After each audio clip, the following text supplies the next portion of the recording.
Selamat malam, Anda menyaksikan Catatan Demokrasi. Sudah diketok palu hasil sengketa Pilpres 2024 di Mahkamah Konstitusi. Soal cawe-cawe presiden, independensi penyelenggara pemilu, bansos yang dikaitkan dengan pemilih, ternyata semuanya ditolak oleh majelis hakim. Gugatan dari 01 maupun 03 semuanya mentah, tidak ada satupun yang dikabulkan oleh para hakim konstitusi.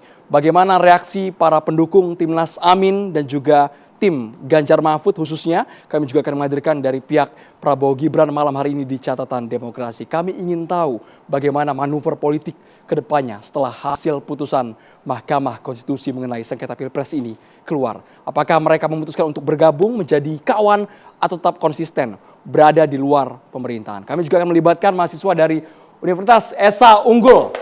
Selamat datang teman-teman. Ini Esa Unggul di Tangerang yang sudah bersedia datang ke sini. Kita berharap nanti kalian bisa interaksi juga dengan narasumber kami. Tapi saya akan memperkenalkan terlebih dahulu yang sudah hadir.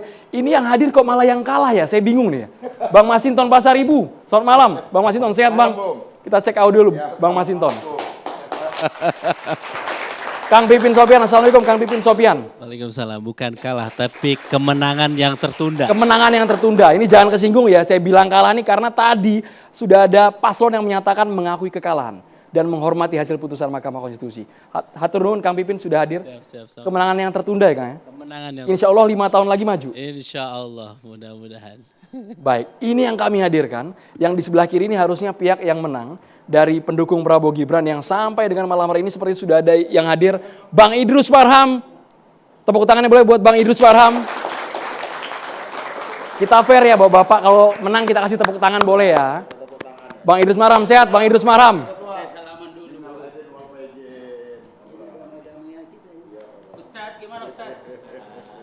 Suasana yang luar biasa, ini suasana yang biasa di ujung dialog Bang. Ini sudah kami tampilkan di awal dialog ini Bang Idrus Marham. Sehat Bang Idrus Marham? Ya, siap. Silakan Bang dipilih Bang. Abang mau kursi yang mana? Kursi yang di Senayan atau kursi yang di mana Bang? Kursi yang di istana. Satu lagi Bang Ali Mukhtar Ngabalin, kami nantikan kehadirannya di studio. Semoga bisa segera bergabung. Tapi saya mau minta suaranya nih. Bang Masinton Pasaribu. Bang, kami ingat sekali Abang hadir ke sini dari sebelum jauh Pilpres sampai setelah hasil putusan MK Bang. Abang yang mengawal yang sepertinya berjuang sampai titik darah penghabisan. Yang pertama kali mengenalkan nama Samsul tuh saya ingat Abang Masinton. Masih ingat dia, sama Andro ya. Sampai di mention Bang sekarang sama wakil presiden terpilih Bang di media sosial. Gimana nih Bang, jadi beneran Bang, beliau Bang? Respon Ya Abang gimana artinya Bang? bukan sampai tetes penghabisan, bukan. Jadi bahwa demokrasi itu sesuatu yang memang harus terus diperjuangkan. Nah jadi kalau kita melihat bahwa putusan MK itu kan final dan mengikat. Yang itu harus kita hormati. Tetapi dari putusan Mahkamah Konstitusi itu tidak semuanya bulat.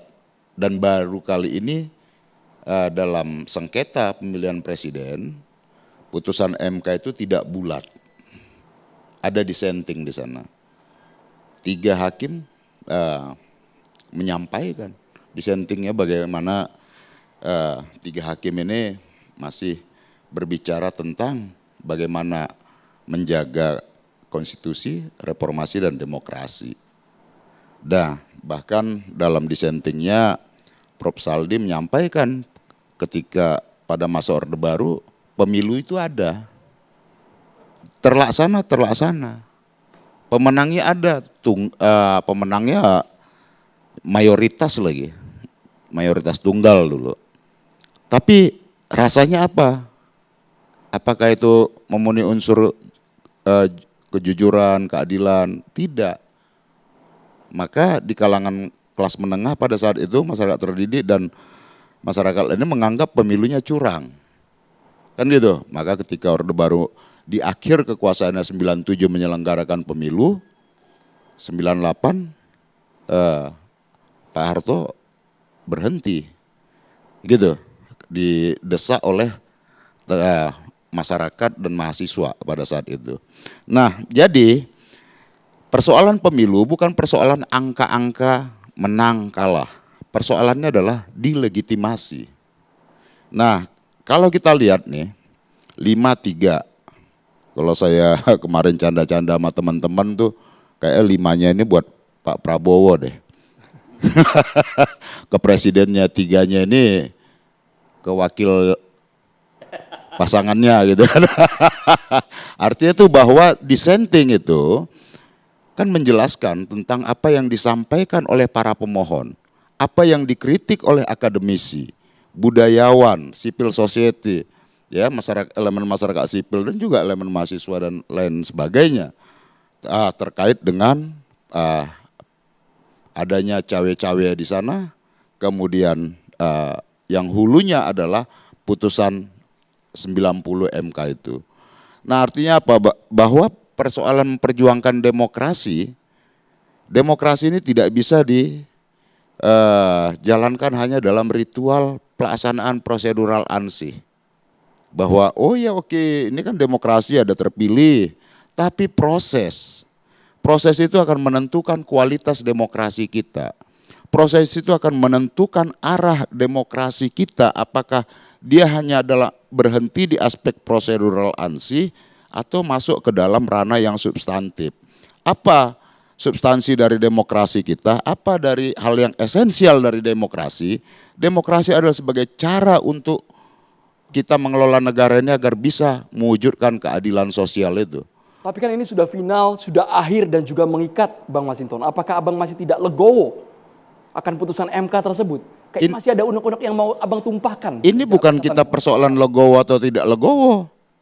Ini final dan mengikat. Namun kita perlu memberikan catatan. Lawang hakim, 3 hakim Mahkamah Konstitusi aja memberikan dissenting opini kok. Catatan yang berbeda dari 5 hakimnya gitu ya. Nah artinya apa? Bahwa ada problem legitimasi, baik itu dari putusan maupun dalam aspek kedepannya. Nah, gitu loh. Jadi itu tadi yang saya katakan bahwa pemilu itu bukan sekedar dia menang kalah, ya orang menang tapi enggak legitimate. Gimana sih? Bang Idrus, tanggapi dulu Bang Idrus Marham. Bukan masalah menang kalah meskipun sudah akhir dan mengikat, tapi sepertinya proses legitimasinya yang Bang Masinton pertanyakan. Ustadz, belum ngomong Ustadz. Ustadz nanti kita kasih waktunya, Kang Pipin. Bang Idrus silakan. Jadi ini sahabat-sahabat saya semua. Jadi saya kira antar Pak Masinton, kemudian Ustadz Pipin kan sudah saling kenal. Artinya jadi tahu kita bagaimana pikirannya dan juga Pak Masinton, kemudian Ustadz Pipin kita tahu. Nah jadi begini, dari awal memang kita sudah memproyeksikan bahwa proses hukum yang ditempuh oleh teman-teman dari paslon 1 dan paslon 3 adalah hak dalam sebuah demokrasi, karena itu kita menghargai itu. Dan kita sudah memproyeksikan bahwa memang dari pemilu ke pemilu itu menyisakan banyak masalah. Yang kalau kita bicara tentang konsep demokrasi, juga dikatakan bahwa sebenarnya demokrasi sebagai sebuah sistem bukan yang terbaik. Tetapi hanya memang sistem demokrasi itu belum ditemukan sebuah sistem yang lebih baik dari itu. Ini Churchill, kebetulan disertasi saya membahas demokrasi setengah hati. Jadi saya hafal betul teori-teorinya, bagaimana teori yang dikembangkan oleh O'Donnell dan mengatakan bahwa demokratisasi hanya bisa jalan tergantung pada elit.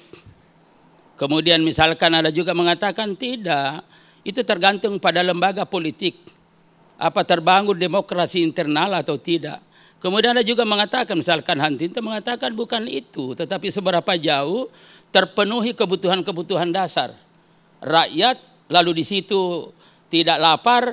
Nah ini kan sebenarnya itu yang dikatakan tadi Mas Masinton adalah tujuan akhir kita bernegara adalah bagaimana kesejahteraan rakyat itu bisa dicapai. Nah, 3 teori ini kalau kita ingin mencoba mengembangkan dan kita ingin mencoba menyatukan, saya kira di situ. Nah, oleh karena itu begini, saya tidak membuat suatu refleksi Orde Baru. Saya adalah Golkar dan saya sekjen kurang lebih 8 tahun. Jadi saya hafal itu saudaraku. Jadi ini sudah di luar sudah makomnya kita di situ. Nah, tapi saya ingin melihat ke depan. Bagaimana ke depan ini? Kita memang bagaimana memposisikan putusan Mahkamah Konstitusi yang 5 itu adalah menolak, lalu ada dissenting. ya memang dari awal kita sudah membuat suatu proyeksi. Yang pertama adalah menolak, ini sudah selesai, final and binding. Lalu bagaimana ke depan? Nah untuk ke depan ini sebenarnya dari awal saya sudah menyampaikan, ya sebagai orang yang menulis disertasi tentang demokrasi setengah hati, saya katakan begini, saya setuju dengan sahabat saya, demokratisasi sebagai sebuah proses, dan kalau kita ingin lebih jauh lagi mengelaborasi bahwa demokrasi itu adalah perdebatan berkualitas secara konseptual untuk mencapai sebuah posisi. Jadi ada kualitas di sini yang kita, jadi yang tidak berkualitas berarti ini kan sebenarnya kan ke sana. Nah oleh karena itu ke depan ini di samping putusan yang 5 itu tadi ya Mas Masinton ya nama Ustadz ya ini sudah final and binding, tapi ke depan bagaimana? Ke depan ada 2 hal. Dan saya kira saya sebelumnya saya sudah bicara bahwa sebenarnya di dalam putusan itu apalagi yang 3 dissenting itu ada 2 hal secara tidak langsung direkomendasikan. Pertama adalah bagaimana tindak lanjut TAP MPR nomor 6 saudaraku tentang etika kehidupan kebangsaan.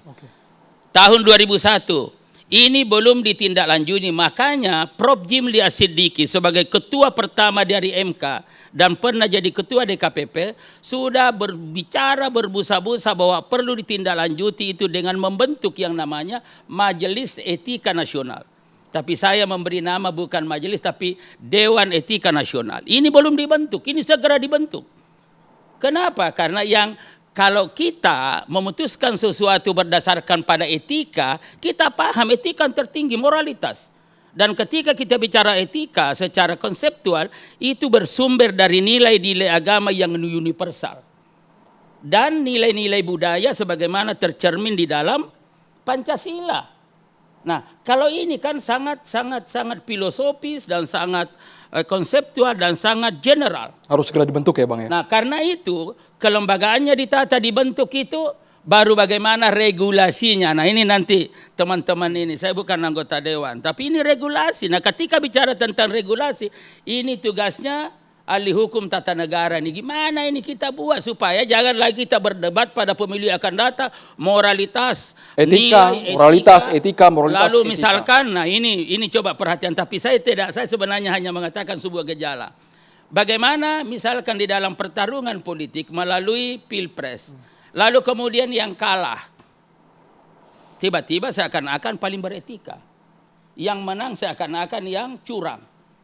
Nah ini kan sebenarnya kenapa begitu? Karena standar itu tadi belum terformatkan. Nah, kalau ini sudah ada, tidak ada lagi perdebatan. Bang Idrus sebentar, yang kalah kesannya betul-betul paling beretika dan yang kalah dituduh curang. Sesaat lagi Bang Idrus marah. Yang menang seolah-olah dituduh curang, yang kalah seolah-olah paling beretika. Sesaat lagi kita harus tanggapi Kang Pipin dan juga nanti kita akan libatkan Bang Ali Mukhtar kembali.